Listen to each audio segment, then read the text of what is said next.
الرحمن الرحیم السلام علیکم ورحمۃ اللہ وبرکاتہ۔ امید ہے کہ آپ سب خیریت سے ہوں گے۔ اسٹوڈنٹس، کام کرنے سے پہلے ہم علم اضافے کی دعا پڑھتے ہیں۔ بسم اللہ الرحمن الرحیم۔ علم اضافے کی دعا، ربی زدنی علما، اے میرے رب میرے علم میں اضافہ فرما، او مائی لارڈ انکریز مائی نالج، آمین۔ اسٹوڈنٹ، پچھلی کلاس میں ہم متشابہ الفاظ اور اسٹوڈنٹ، سب سے پہلے آپ تاریخ لکھیں گے آج کی، اور دن لکھیں گے۔ پچھلی ویڈیو میں ہم متشابہ الفاظ اور ذو معنی الفاظ پڑھ چکے ہیں، لیکن میں آپ کو دوبارہ ریوائز کروا رہی ہوں۔ متشابہ الفاظ وہ ہوتے ہیں جو لکھنے میں الگ الگ ہو، جیسے اب عام لیکن پڑھنے میں سیم ہے، اور ان دونوں کے معنی بھی چینج ہے، یعنی اس کا الگ مطلب ہے اور اس کے الگ معنی ہیں، لیکن آواز ان کی سیم ہے، عام۔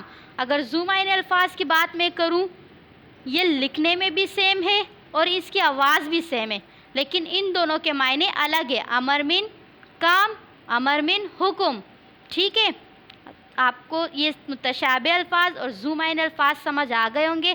اب ہم سینٹنس کی طرف آتے ہیں، یعنی جملے بناتے ہیں۔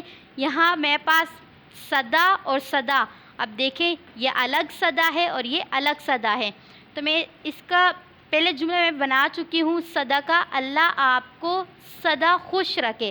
صدا کا مطلب ہے ہمیشہ، صدا کا کیا مطلب ہے، یعنی کیا معنی ہے، خوش، ہمیشہ۔ اب دوسرا لکھا ہوا ہے صدا، اس کی آواز بھی سیم ہے لیکن اس کے معنی الگ ہے۔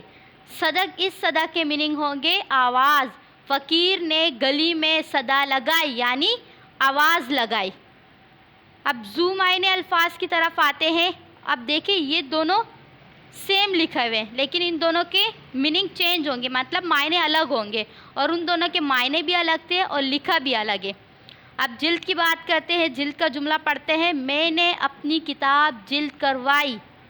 جلد ہم جو کہتے ہیں عام طور پر بائنڈنگ کروانا، ٹھیک ہے۔ اب جلد دوسرا ہے، جیسے جسم کی کار یا جسم آپ اسکن بولتے ہیں، بچوں کی جلد نرم و ملائم ہوتی ہے، تو اسی طریقے سے اسٹوڈنٹ، اوپر یہ جو متشابہ الفاظ ہے یہ پڑھنے میں الگ ہے، پڑھنے میں سیم ہے اور لکھنے میں الگ ہے۔ دیکھیں آپ، صدا الگ الگ لکھا ہوا ہے لیکن ان کی آواز سیم ہے اور میننگ بھی چینج ہے، یعنی الگ الگ ہے، لیکن یہاں لکھنے میں جلد دونوں سیم ہے اور اس کے معنی بھی الگ الگ ہے اور پڑھنے میں بھی سیم ہے۔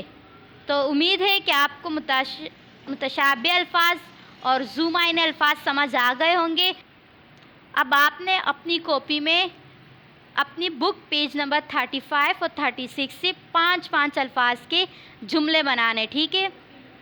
اپنی کاپی میں آپ نے بنانے ہیں متشابہ الفاظ اور ذو معنی الفاظ، یہ 35 پر ہے اور یہ 36 پر ہے، دونوں میں سے آپ نے 5 جملے بنانے ہیں اپنی کاپی میں۔ امید ہے کہ آپ کو یہ سمجھ آ گیا ہوگا۔ اپنا خیال رکھیے گا۔ اللہ حافظ ٹو آل۔